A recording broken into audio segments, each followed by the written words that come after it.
blood, chaos, and betrayal. That's where this story begins again, a saga that started with shattered tables and ripped robes, and tonight it pulses hotter than ever. Mark Cuban, notorious for swagger beyond business, has history inside WWE that most owners only dream of surviving. The tables, the RKOs, the roar of the crowd. He's been planted through wood, slammed by Celtic fury, knocked down by surprise brutality. But Cuban walked out of all that. And now, armed with age, wisdom, and every scar, the whispers say he's gearing up for a reckoning with Sheamus, one that stretches far beyond the ring. You remember December 2009 Raw, guests in the squared circle, John Cena facing off against the Celtic Warrior, but then Cuban gets shoved, flies through a corner table. The wood cracks. The crowd gasps. That moment didn't just create headlines. It forged a reputation. Cuban isn't just a mogul. He's someone the audience roots for when stakes are real. Fast forward through years of business wars, NBA trades, controversies. But the past never stays buried. Recently, Cuban stepped away from Shark Tank after 14 seasons. He's leaving reality TV, investing more in ventures like cost-plus drugs, putting energy into AI, focusing on his children. He sold most of the Mavericks to the Adelson Dumont Group. He's no longer the majority owner. The trade of Luka Doncic to the Lakers still haunts him. He slammed the deal as shortchanged, saying Dallas needed more from it.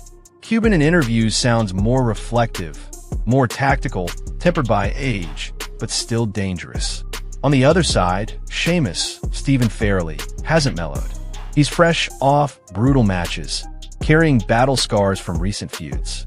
He fights Rusev in hardcore stipulations at Clash in Paris, showing off scars, refusing to back down, still roaring in defiance. He remains one of WWE's most respected veterans, mentoring younger talent in the Brawling Brutes, living part between ring and real life. His physical condition has wear and tear. His style always does that, but fans see strength, fury, a violent fire that refuses to die. Now mix those real updates with that old 2009 saga, planting Cuban through tables, RKO surprises from Orton, the feral chaos of WWE, and imagine the darkness that followed. Because fans online are building a theory as sharp and brutal as any wrestling angle. They believe Sheamus never forgot that table, and Cuban never truly healed from the betrayal of bone and wood. They believe that Cuban's exit from Shark Tank, the trade regrets, the quiet corners of interviews, they are the buildup to revenge. Fans are flooding X and Reddit with posts. Cuban has been planting seeds, one writes. The Doncic trade was his distraction. The exit from TV was stage prep. Another, Sheamus posting those scars after Paris, showing the world he's still unforgiving. Mark Cuban sees it, and he waits. Memes swirl. Cuban stepping through broken tables with Darren Williams over his shoulder. Sheamus sneering with brogue kick in hand. The two circling a ring painted with broken expectations. Fans dissect Sheamus' recent scars from matches. Every win or loss tied back to that one moment in '09, as though it never ended. Online forums argue Cuban's lesser ownership now gives him freedom. No longer the face of the Mavericks, no longer tied down by full control. He can act. He can stir the pot. He can throw verbal elbows, make dramatic financial play, maybe even walk back into WWE lore as more than guest star. They theorize that Cuban might use Sheamus' name in promos, or perhaps sponsor a cross-promotional event that coincides with a WWE show, bringing back that tension. Fans imagine confrontations, backstage run-ins, those lines. You threw me through a table. I never forgot. Sheamus, scarred physically and mentally, looking to reassert dominance. Cuban, older but still fierce, surrounded by business power, ready to remind the world he's more than just an investor.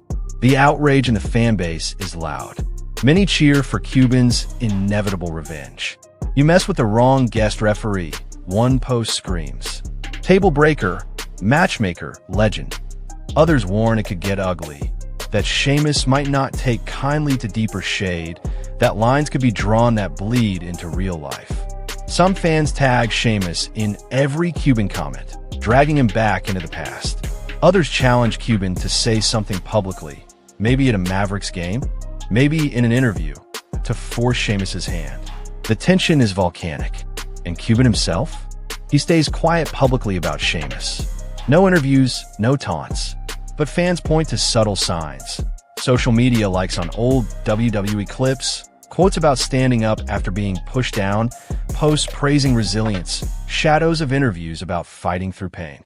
They see antagonistic posts by Sheamus about respect, and they connect them. This is one of those moments, they say, when the opponent doesn't forget. The theory escalates. One crowd imagines that if Darren Williams signs with Dallas, Cuban will stage his own comeback moment. Perhaps guest referee appearance, a surprise appearance at WrestleMania or Royal Rumble or somewhere big, just so he can walk down a ramp, face Sheamus in some segment, and recreate that table spearing moment. Fans plan the promos. Cuban saying, "You put me through a table. Tonight, I return not for business, but for blood." Sheamus responding with a brogue kick, maybe splitting the ring again. Violence, spectacle, story. Some posts are ugly too. Threats, name-calling calls for Sheamus to fall further, for Cuban to be validated. The energy is raw, uncontrolled, like a beast caged and then let loose. Memes of Cuban bloodied at a table, Sheamus midair, boards exploding. These visuals flood feeds.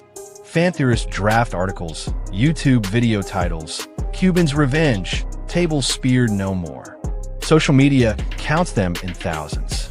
In this cooked-up storyline, the present becomes the continuation of that 2009 betrayal. Cuban's business losses, his shifting roles, his regrets, it all ties back to that table. Sheamus' scars, his current feuds, his approach to younger wrestlers. Fans see a man hardened by time, maybe afraid to let go of that darkness.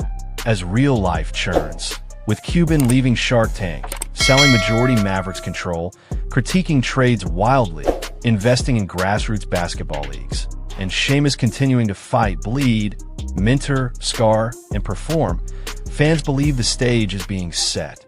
They believe this is about more than nostalgia. It's about vengeance, closure, and spectacle. They believe Cuban's next move could be brutal, dramatic, and public, and Sheamus will have to answer. The fan reaction is already boiling past obsession. Threads flame each other. Voices within fan bases grow violent. Memes mock Sheamus, others warn him. Some call Cuban a strategist, some a villain, some the hero of this twisted feud. And through all of it, one line echoes in every post: 2009 never ended. Because in the end, Cuban versus Sheamus isn't just about past slams and table breaks. It's about pride, betrayal, strategy, and scars. It's about whether a man who was once thrown through wood and bone can forever carry the weight of that moment, and whether the man who threw him still lives with the shame or the glory.